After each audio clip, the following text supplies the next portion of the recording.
Welcome everyone. I'm Councillor Matthew Winnington, Cabinet Member for Community Wellbeing, Health and Care. If the continuous fire alarm sounds, please evacuate the room, public gallery, there's no one in the public gallery, by the stairwells, do not attempt to use the lifts. Please assemble by Queen Victoria's statue in Guildhall Square. No one would have signed in. There's also no members of press and public, so we don't need to worry about that. Please can everyone use the microphones and remember to switch them off when they have finished. And we will start introductions to my left. Anna Martin, Democratic Services. Andy Biddle, Director of Adult Social Care. Emma Baxter, Adult Social Care Finance Manager. Councillor Graham Heaney, Labour Group Spokesman for Community Wellbeing, Health and Care. Spencer Gardner, Member for Drayton and Farlington. Thank you very much. We have no deputation requests. We have no apologies for absence, but we note Councillor Chris Dyke's absence, the Reform spokesperson. Colleagues, any declarations of interest? No, none for me either. So we move on to item 3. So this is just something we need to do as a bit of housekeeping. Due to the nature of this, the decision we're doing, this will be a forward plan emission, procurement of domiciliary care. And I'll just read out the procurement of domiciliary care while the Director of Adult Social Care was omitted from the forward plan covering 24th October 2025 to 24th October 2026. The Chair of the City Council Scrutiny Management Panel has been notified and a public notice published. This is, as I say, this is just a housekeeping thing. Any comments at all? I'm afraid I do, actually. I mean, we say it's a housekeeping matter, but the forward plan is there really to help both members and members of the public to be aware of what decisions the council is going to be made. So I'm a little bit curious as to why this one seemed to have missed the boat, because obviously something can come up which is a major decision, which is obviously sudden because of some change of circumstances. But this was probably on the radar for a while. I'm just wondering why it got missed off. Thank you, Chair.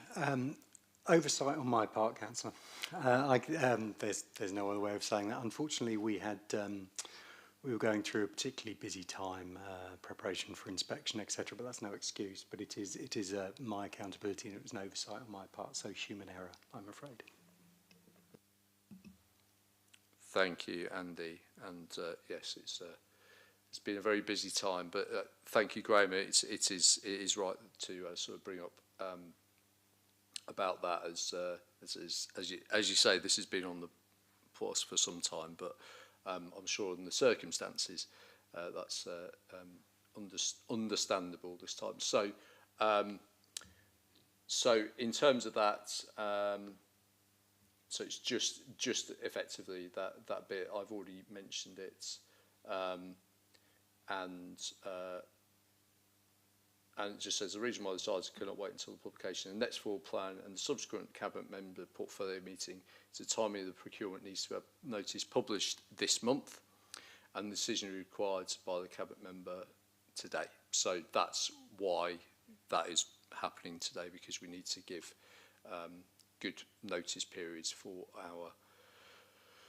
for the people we're dealing with in the sector. So I approve that forward plan emission notice as previously done. So we move then on to the reason why we're doing that, item 4, procurement of domiciliary care. Back to you, Andy. Thank you, Chair. So I'll take the report as read. I'll just pull out some brief points. In terms of the recommendations, there are 5 of those. We're proposing that we should move to market-led rate to encourage best value in Portsmouth for the purchase of domiciliary care.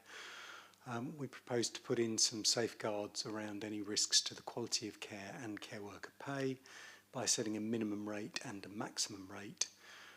We'd like to be able to be responsive to market conditions and inflation and ask for delegated authority for myself and the Finance Manager for Adult Social Care to annually adjust maximums and minimums in line with any uplift. As part of our management mitigation against any issues around quality, we'd like to implement the PAM system, and we'll come on to that in the body of the report, to develop quality in the market. So it's not solely about price, but also we have a focus on quality. And given feedback from our domiciliary care market within Portsmouth, we'd like to focus our tender on local providers to ensure that the design of our tender affords flexibility and helps local providers to maintain a sustainable business within Portsmouth. So essentially, this suggestion for implementation is consistent with our strategy from 24 to 27, talking about having available care and support in people's homes that is flexible, resilient, cost effective, but also enables us to manage our finances, budgets and savings. We've put some information under 3.1 around the number of residents as of October of this year that we support to live in their own home with care and support, and our circa spend on care to do that. We've outlined our current contracting arrangements at this point for domiciliary care. That gives a bit of background and history to how we've purchased domiciliary care up to this point, and the tiers that we have in that framework. And then we've done the same really around pricing that we've seen over a number of years, coming from a point where we were behind the general market in the price paid for domiciliary care to the point that we have now in this financial year where we're ahead of the current market. We have put in some local benchmarking and put in some information under 3.5 around the number of providers that we currently have signed up to the Portsmouth contract, and commented that we've had some concerns expressed from our local providers that their businesses currently are facing real challenges around sustainability, and they've asked us to ensure that each of them has enough business to make their businesses sustainable. The second paragraph under 3.5 talks about the responses to most referrals being 12 per referral in all postcode areas, which sort of gives an indication around the sustainability issues we believe we're facing at the moment. We've then included under 3.6 that we don't believe that the current price paid for domiciliary care necessarily equates to quality as of a CQC inspection rating. Now, CQC inspection ratings are only one indicator of quality, and we know that there are some time lags currently for all providers of social care between the last assessment and their quality rating and the next assessment. So that's why we've talked about the provider assessment and market management solution as a local measure of quality of care. It's important to touch on the fact that we initially, when we do a framework that may last up to 5 years, there's only one measure of quality at the beginning of that framework. The purpose of using PAMs is to ensure a minimum of an annual assessment of quality of providers before they're able to bid to be on the framework. We've also adopted PAMs, having had a look at our closest statistical equivalent. That's our colleagues in Southampton, and they've used PAMs to good effect, and so we feel that that will be something that we want to implement as well. Under section 4, we've then moved into the more detailed reasons for our recommendations that I related at the beginning, around a market-led rate, experience from other providers, that this is more sustainable. We aren't setting or dictating a rate because each business will have different restraints upon them depending where they are in the business cycle and how they're funded. We've talked about managing risk to a quality of care with our minimum and maximum rate. We haven't completely ruled out anyone bidding below the minimum, but we would want to have a very clear assessment of sustainability and quality before we accept any bids below that minimum. I've talked about the authority to Director of Adult Social Care and Finance Manager to ensure that we can keep up with any inflationary requirements over subsequent years. And then we've put a bit more information there on PAMs. And put the cost-quality split. Those of you familiar with the procurement will be familiar with a cost-quality split in contracting as to how much emphasis you place on each of those elements when you're assessing bids for that tender. And then finally, under point E, we've talked about trying to make our local businesses sustainable and limiting those that can bid to those who either have an office within the postcodes of Portsmouth or are proposing to open one. As I say, one of the things that we're trying to manage here is a sustainable market within Portsmouth. One of the reasons we closed the framework in 2024, I think it was because we were seeing too many providers come on, and that was diluting the business that was available, and we want to move back into a position where we've got a sustainable market.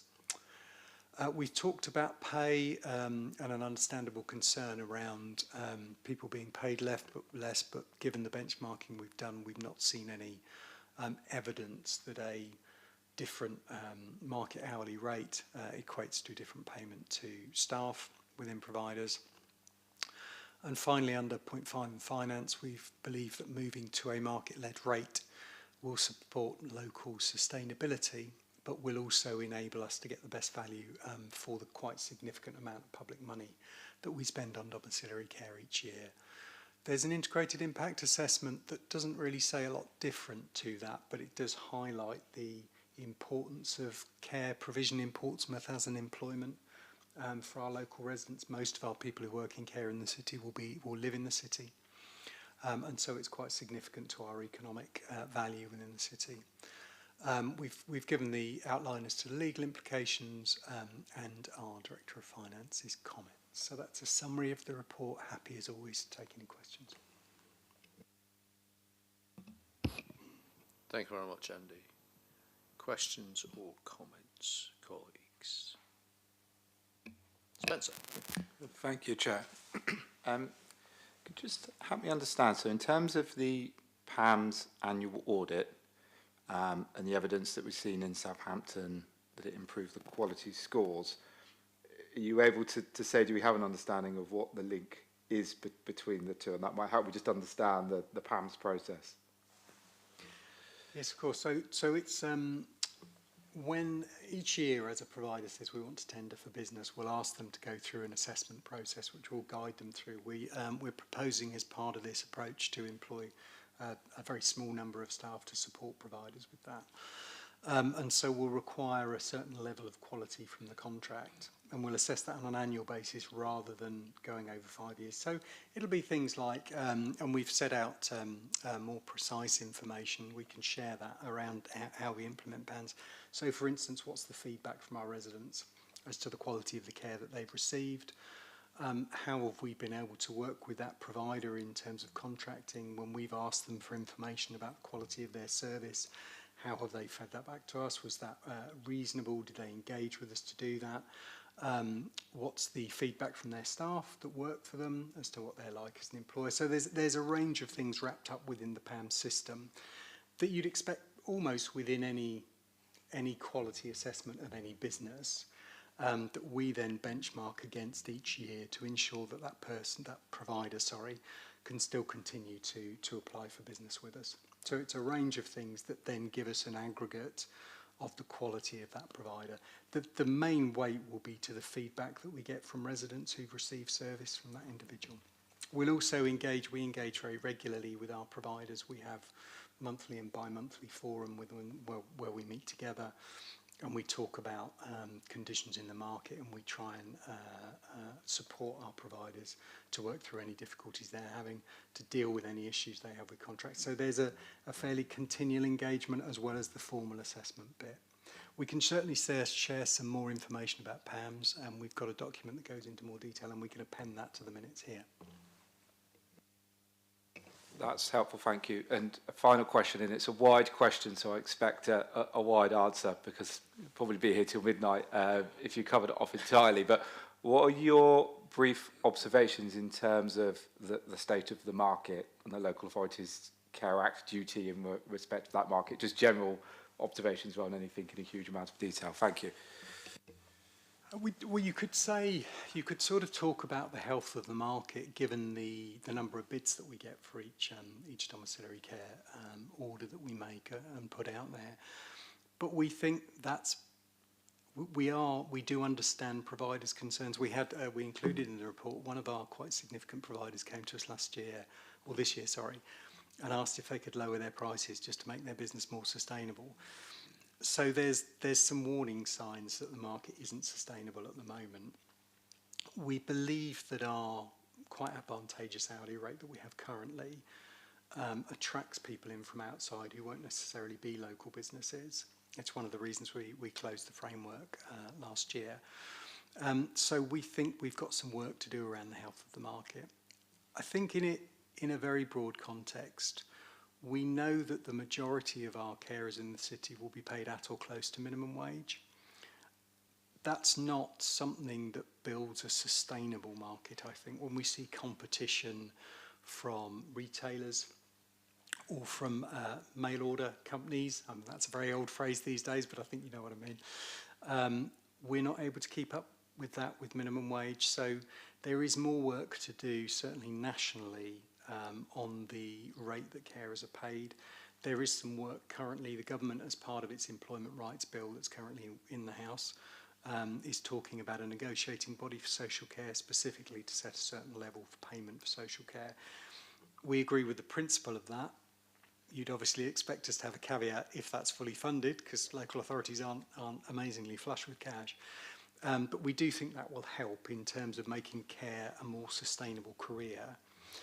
I think when it comes to the wider market, if we look at residential and nursing care, for instance, we have concerns that we have very slim margins of capacity in Portsmouth. We saw 2 or 3 care providers withdraw 2 years ago, and we've not been able to replace that capacity. So we do unfortunately have to place some people outside of the city when they need residential care.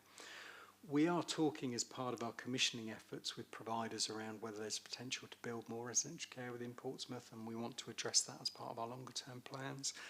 So we have a worry around the amount of residential and nursing home care that's available within the city. I think the market's always going to be challenged. Local authorities will always have to balance really carefully the quality of the market against the value for money and the amount of money that we have to pay, the settlements that we see each year, all the things you'll be very well aware of. But in Portsmouth, I think we've done quite well for some years in having quite a local market that feels sustainable across the board. We haven't had to place a lot of people outside, and those people that we have had to place outside are within quite a short distance. We did an exercise recently for the Care Quality Commission where we looked at people who were placed more than 20 miles outside the city, and there were something like 14 or 15 of them. There really weren't many, which we felt quite comforted by. So we've got a reasonably sustainable market. There are some health warnings we're seeing around the work that we need to do to help that be sustainable. So it's a sort of both and kind of position, I think. There's work we need to do. I'm grateful. That's helpful. Thank you. Thank you, Spencer. Graham. I have 2 questions. One is about the contracting arrangements. I may have got myself slightly confused, but I did try to get my head around what I think we're doing here, because paragraph 3.2 talks about the current contracting arrangements. So what we're agreeing today is about a market-led rate and the PAM system. So I wanted to clarify, this proposal, does this only refer to the tier 1 providers, or does it apply? It doesn't apply to all of them because the rates are different. And it also talks about the contract ending in 26 and possibly extension to 27. So I'm not sure whether we're going to be back here doing something else in 27 and what the extension would be and why we would make it. So I'm a little bit confused about exactly how this ties in with the arrangements that are explained on 3.2. So the market-led rate, so the extension to the contract will enable us to put a tender out to move to this model of procurement. So we need to extend that so we're still within contract. And so we would hope to implement this model from round about June next year, June, July next year. So that's why we've extended the contract. For Tier 2, I mean, it is pretty much a market-led rate for Tier 2 anyway. So Tier 2 and Tier 3 tends to, if we've got specific circumstances, if some particular element of training that wouldn't necessarily be within the general domiciliary care market, particular level of expertise, if If there were things called delegated health tasks that were complex in nature and needed to be assessed and supported by a health professional but completed by a social care agency, could come into tier 2 and tier 3. So whilst the overall contract has those running times, it's likely that the market-led rate would apply to all of those tiers. We would see we probably wouldn't see a lot of change for tier 2 and tier 3. It would be mainly in tier 1 that we'd see the change. Does that make sense? Yeah. So in practical terms, effectively, if we don't start it till June, we will have to extend the contract till February 27. But then once we've said in June we're going to start it, we get 6 months and we can actually formally start it in December. Is that right? No, we'd aim to start it in June. So we'd aim With the to... 6 months notice in advance, yeah. So you're ready for that, yeah. So the point of the forward plan notice that the Chair read out earlier on was to enable us to fulfil the procurement timeline. So we'd publish the notice of procurement this month, November, and then it would be a start date of, or a start month of June 2026. It's helpfully clarified it, yeah, good. My second question really does relate to the PAM system and trying to get a sense of what it actually covers. We've had lots of discussion between members and also members of the public about the nature of domiciliary care and how it's provided and what is provided. And a lot of it is focused on time limits that people get for their care. You know, they get a slot of a particular time, and the argument is that this isn't always suitable and that we need to move to a system which actually looks at needs rather than time slots. And I'm just wanting to know whether the PAM system does incorporate that and whether we will move more quickly to a system where we're more flexible about the time thing and more focused on the needs. So I think PAMS will address, so some of the feedback that we've had from our residents is that the time slots can feel a little inflexible. Part of the PAMS quality, which part answer to an earlier question as well, will have you been able to offer a reasonable range for people so that they are able to conduct their normal life. So for instance, if you needed a time slot at a particular time because you were either working or you had caring duties or whatever that may be, have we managed to do that? Have you as a provider managed to do that? So PAMS will deal with that part of it. And the move away from time and task, which I think is what you're describing, as opposed to need, we've partly done that in that we've got a tolerance level for some of our domiciliary care. So if a domiciliary care carer, was to say to us, for example, I had to stay with Mrs. Smith because I had to wait for an ambulance, well, we don't require them to get formal permission to do that. There's a tolerance level within the overall package limit set of sort of 5-10%. So that does enable carers to change their timings based on whatever's going on for the person that day. I think moving completely away from time and task, we've struggled with in the past based on our charging system. Because we charge for adult social care, we'd have to move to a minute-by-minute billing system, which has always been complicated to do in the past. Because understandably, if you as a resident were having someone spend 20 minutes with you one visit and 30 minutes another, depending on what you needed, then you'd expect to be charged commensurately. And at the moment, it's difficult to not charge in blocks of time that we've set down earlier. The reconciliation would be very complicated. That shouldn't be a barrier to stop us doing that, because we absolutely believe we should be moving away from time and task. But we need to figure out the mechanics of that and do that in a way that's fair to our residents in terms of charging, and to the local authority in terms of the income that it gains from charging. So that's what we need to figure out. We're not there yet. We've done some changes, hopefully I've illustrated, to get to that point, or to be more flexible. But we still need to do some more work to move fully away from time and task.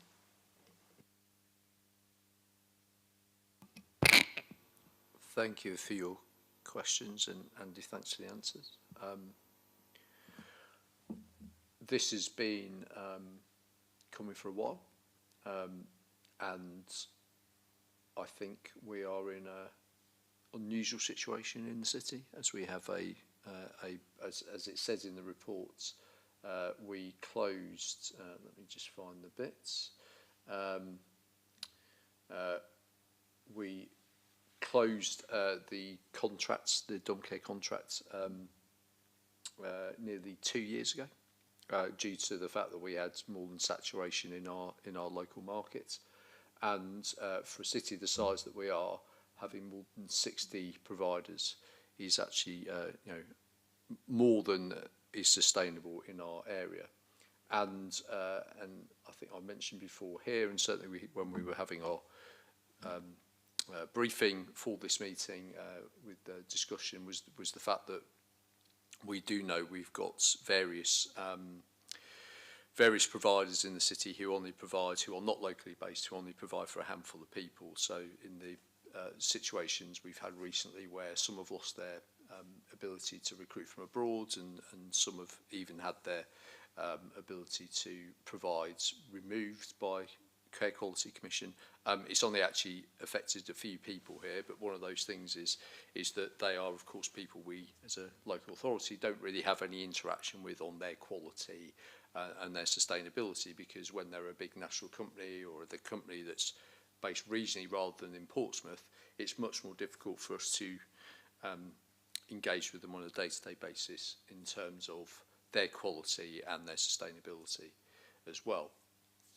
So I think this has got various strands to it, as has been mentioned. It's partially it's a quality thing. Partially it's a cost thing in terms of making sure that we're getting the most cost-effective way of what we're paying for. But also I think it's absolutely about us supporting our local market in Portsmouth. If we shrank our amount of providers down to the amount of people in Portsmouth, we would still have ample, and we could help them become more sustainable, because there would be more slots open from companies that, to be honest, probably at the moment they look at Portsmouth and go, oh, they pay more than the surrounding area, so we'll take a few dibs and dabs here, and we'll put in some support there, which actually, as I've mentioned, doesn't necessarily help our residents. Because if something goes wrong with them, we haven't really got much control over that. We will find providers who will come in and cover that and make sure that they're taken care of, but it doesn't really help us in terms of our market. So I think this is a way of not only having all those things we talked about, but also it is about supporting our local market and giving more opportunity, because actually our local market is more likely, as Andy was saying, with someone actually lowering their prices, because that would help make them more sustainable, because that means they could take more on. That will actually help as well, because if rather than thinking with the cost pressures, etc., and with other people dropping out. So I think this is a good place for us to be. As Andy said, when I took over in 2018 for the first time as cabinet member, some of the relationships with our providers were not great. We didn't meet with them very often. We often gave them very short notice before they got their annual, what they were going to be paid for, not just dom care, but also for residential as well. But since then, we worked really hard with them to have those, as Andy said, monthly or bi-monthly meetings, that constant conversation. And because they're local providers, we can do that. And that's the advantage. So if they're local providers, we can have those conversations.